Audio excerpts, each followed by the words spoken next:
do jardim podemos comer, mas do fruto da árvore que está no meio do jardim, disse Deus, dele não comereis, nem tocareis nele, para que não morrais.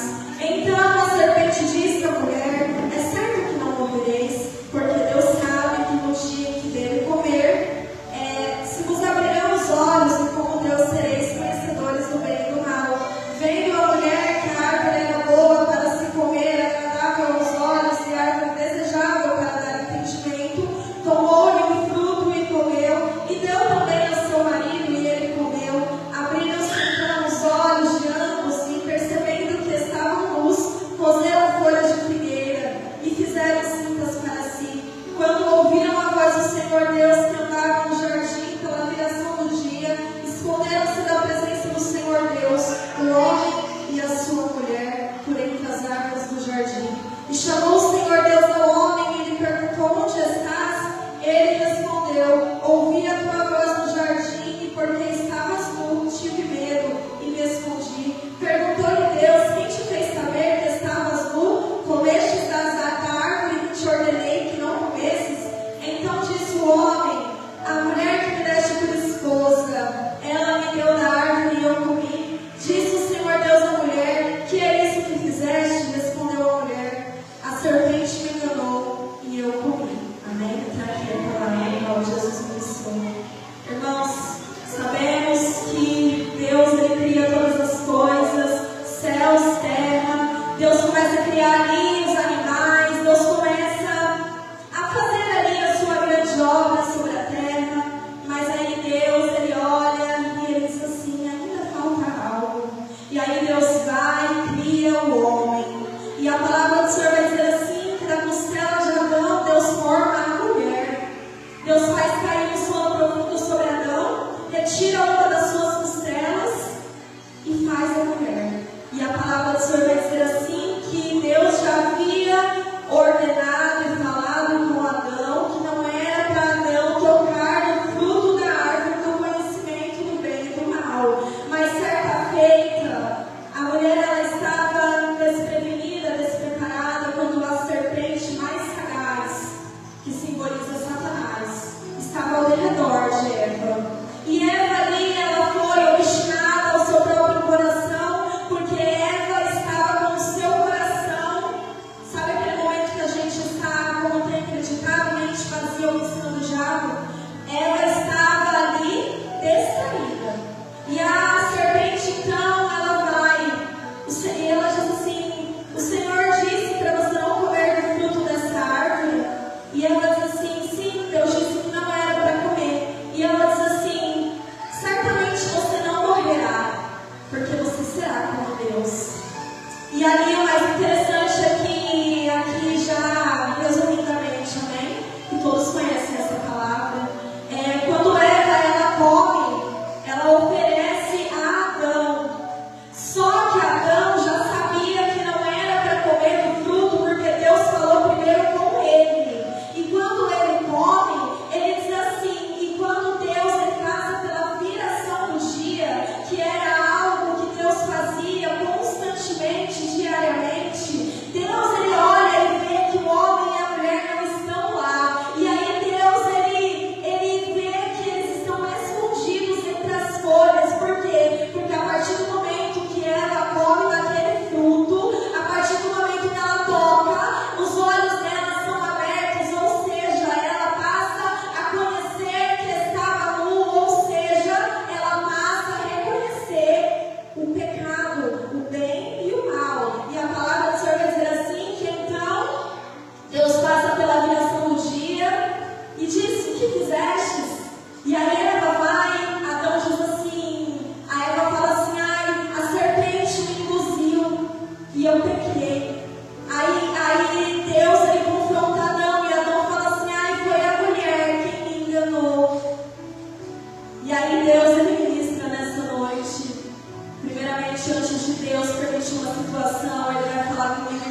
Deus e o verbo era Deus, ou seja, Deus sabia que o homem ia pecar e o plano perfeito já era o alvo de Deus, Jesus, aquele que não mente, aquele que não falha, aquele que não tem pecado, aquele que é imutável, aquele que é rei entre os reis, o Senhor dos senhores. E aí Deus ele começa a se irar contra o povo, porque desde o princípio já está totalmente se corrompendo, já estão pecando contra Deus, querendo ser como Deus, enquanto eu e você queremos ser como Deus. Deus nos abate, nos coloca no nosso lugar, porque a honra é dele, o poder é dele, a glória é dele, o grande é ele, tudo é para ele, tudo é por ele. Ele não divide a glória dele com ninguém. Ali, eles tiveram sorte, se Deus agiu de misericórdia, porque quando a serpente vai diante da Eva, ela fala assim: certamente não morrerás, mas serás como Deus. O diabo já havia caído, e agora ele tenta fazer com que o homem venha cair da mesma maneira a qual ele caiu, porque o diabo quis assentar em um trono como Deus, e Deus lançou ele lá de baixo, e até essa parte dos anjos também, porque Deus não vai dividir a glória dele com ninguém vai receber aquilo que é somente para o Senhor. E aí Deus ele começa a se entristecer, porque lá em Gênesis 6 a palavra diz que Deus arrependeu de haver feito algo sobre a terra. Deus começou a olhar a geração que não queria mais buscar, a geração que estava se dando em casamento, se prostituindo, mas não, Deus ele vê um homem diferenciado, e quem é Noé? Noé que estava ali com a sua família, e Deus vai dando, falando com Noé, Deus dá instruções de como ele deve construir a arca, e avisa Noé que é para Noé se preparar, que ali entrará a família de Noé e um animal de cada espécie somente. E a arca ela era betumada, a arca ela tinha os centímetros certos, ela era feita conforme a vontade de Deus, porque tudo que Deus faz é perfeito. Mas a palavra de Deus diz assim: que vem o dilúvio, e todas aquelas almas que estavam pecando, que estavam ali se dando em casamento, se prostituindo, agora elas são levadas pelas águas do dilúvio. Então Deus ele olha para Noé e ele vê graça em Noé.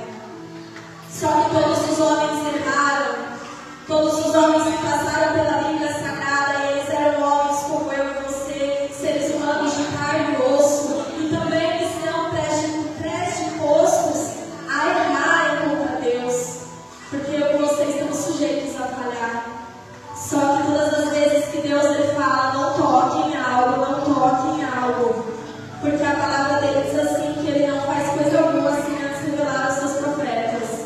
Deus tem usado os vasos dele sobre a terra, mas muitos estão duvidando do vaso, muitos estão duvidando daqueles que têm entregado a profecia. Ah, mas Deus não é como aquele irmão, como aquela irmã.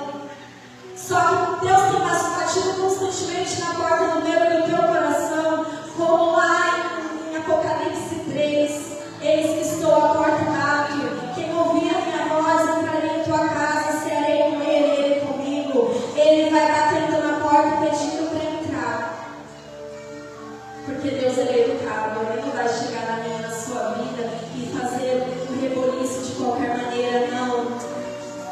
Só que ele nos coloca diante da vontade dele, e nós temos que entender que todavia o que importa é que ele cresça, e eu e você devemos diminuir, entendendo a nossa naturalidade, a nossa essência. Somos pó e barro, não vamos levar nada dessa terra. Também vamos nos preparar para a morte, porque é muito fácil pregar só sobre vida, só sobre bênçãos, curas, mas se o abrir e fechar de olhos, porque o arrebatamento não tipifica só o arrebatamento, o abrir e fechar de olhos não, pode ser a morte ela chega sem avisar, é o abrir e fechar de olhos. E para onde vai a sua alma e a minha alma? Porque lá em Apocalipse, Deus ele vai falar com a igreja, e ele diz assim, eu vou estar na igreja para que não fique nas minhas palavras, porque o Espírito Santo de Deus, irmãos, ele não veio aqui para maltratar ninguém.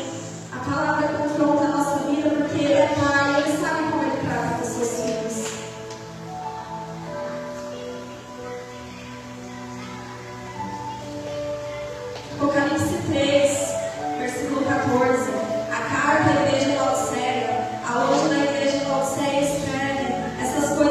o amém, a testemunha fiel e verdadeira, o princípio da criação de Deus.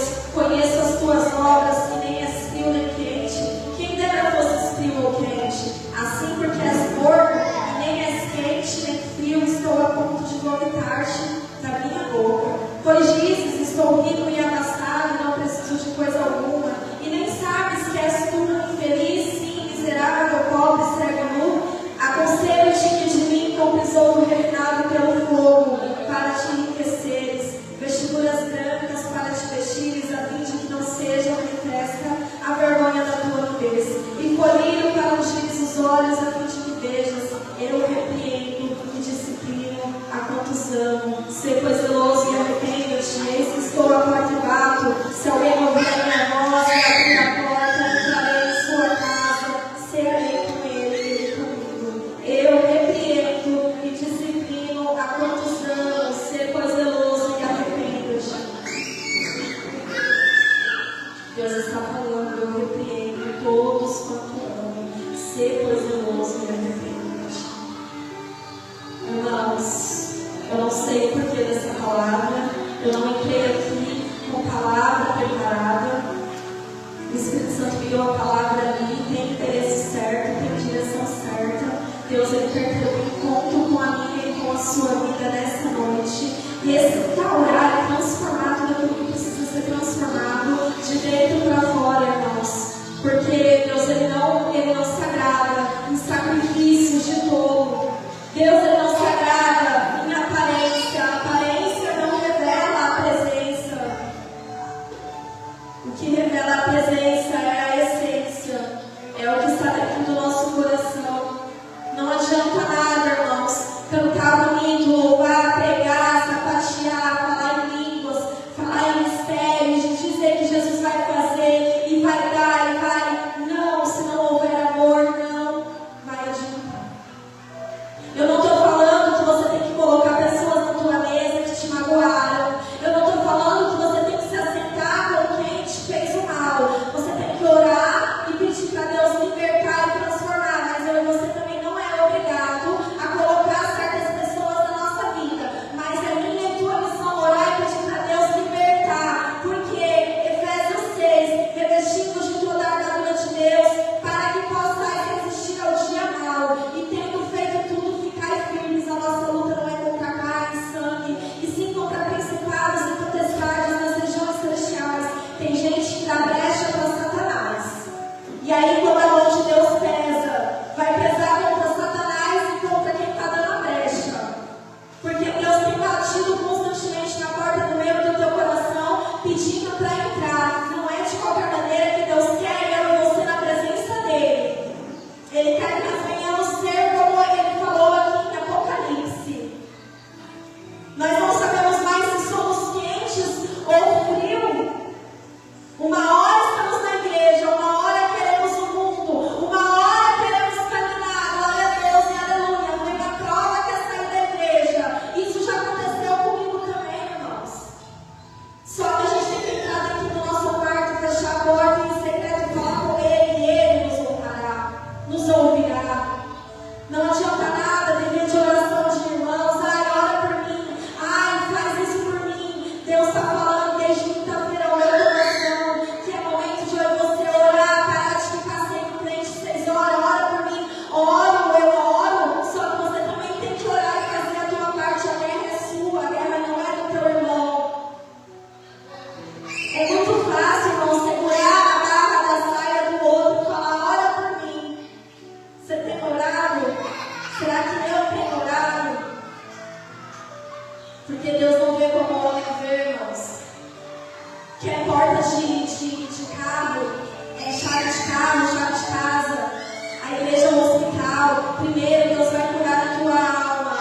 Primeiro Deus vai transformar o meu e o teu coração, tirar toda a sujeira. Porque o vaso tem que ser transformado, lapidado, tem que ser quebrado. A gente tem que passar pela olaria. A olaria é ser quebrado, humilhado, é ser muitas das vezes açoitado, é ser caluniado, caído. Mas Deus vai te reconstruindo. Porque o povo de Israel estava vivendo, irmãos, em desobediência, estava vivendo em desesperança. Mas Deus ainda teve misericórdia deles. E Deus também tem misericórdia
ficar pegando versículos isolados para muitas das vezes querer justificar a Deus. O nosso coração, a nossa culpa, a nossa falta de entendimento. Você está pensando que Deus quer que eu e você venhamos ficar vitimizados dentro do deserto, chorando, clamando, venham me socorrer? Não. Deus quer que eu e você se posicione, levanta, pega a tua cama e anda. Ele faz, Ele cura, Ele transforma, mas é por intermédio do meu e do teu posicionamento. Todas as vezes que Jesus vai te encontrar a vida, Ele diz: vai-te em paz, não peques mais. Você está curado, não peques mais, a tua fé te salvou. Irmãos, é profundo, não tenho culpa. É o que Deus está mandando eu falar. E Ele está falando: desce mais lá na olaria, desce mais lá na profundidade, para que o adversário da minha e da sua alma não venha com um sapatinho de algodão nos tirar da presença de Deus. Porque você pensa que o diabo ele vem com a aparência dele? Não, é um lobo em pele de cordeiro. É a porta que você não ora para ver se é de Deus e abre. É o relacionamento que você pega, você não sabe se é de Deus, você não ora, você vai lá e você pega. É qualquer coisa que venha nos tirar da presença de Deus, não é de Deus. Jesus, certa feita, 10 leprosos vêm diante dele. E aqueles leprosos, eles não se achegam perto, porque eles eram leprosos e naquela época havia uma lei que impossibilitava. Todos aqueles que tinham lepra eram considerados pessoas imundas, impuras, e não podiam chegar, tocar em ninguém da sociedade, tinham que viver escondidos. Só que eles clamam: Jesus, filho de Davi, tem misericórdia. Jesus, filho de Davi, tem misericórdia. Jesus então cura eles instantaneamente. São curados. Jesus fala assim: vai lá e mostre-se ao sacerdote. Aí volta só o samaritano. E aí Jesus fala assim: mas não tinha mais 9 contigo? Cadê eles? Sabe quem simboliza isso, irmãos? De 10, só um voltou para agradecer a cura que Jesus fez. De 10, só um voltou para agradecer aquilo que Jesus havia feito. Será que eu e você temos agradecido a Deus por tudo que Ele tem feito? Ou será que nós estamos pedindo mal? Temos que primeiramente agradecer pelo pouco. No muito Ele nos colocará. Não adianta eu e você querer pedir de Deus o muito, sem ao menos agradecer pelo pouco. Como Deus vai abrir uma porta maior para mim e para a tua vida, se a gente não está agradecendo nem pela porta pequena que Ele abriu? Como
Senhor diz assim, que o bom pastor ele entra pela porta.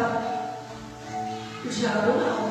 O diabo ele fica só à espreita, só se andando na sua vida, porque ele é assim. Eu vou finalizar aqui. Um dia eu tive um sonho e Deus me permitiu sonhar com Satanás mesmo. Rosto de bode, corpo de gente, unha preta com as pontas afiadas e pé de cavalo. E Satanás estava lá na rua da minha avó no sonho, de madrugada, era de madrugada no sonho. E ele estava se andando naquela rua de casa em casa. E ele parava no portão, ele ficava escutando. Ele parava no outro portão, ele ficava escutando. E Deus falou comigo, é assim que ele fica sobre a minha e sobre a tua vida. Ele fica só à espreita, só procurando uma brechinha para mim, para você cair e pecar contra Deus. E quando eu amanheci daquele sonho, quando eu abri o meu celular, tinha um vídeo de Satanás no Kawai. Do jeito que eu sonhei, eu fui pegar meu celular para ver a hora, um vídeo do nada do diabo. Eu falei, meu Deus, está repreendido. A última vez que eu ministrei essa palavra aqui, lá na Madureira ainda, que Deus me usou para falar com uma jovem acerca dessa palavra, e Deus falou para ela, esse relacionamento não é de Deus, vigia, porque senão você vai, o inimigo vai te tirar da presença. Ela não escutou. E Deus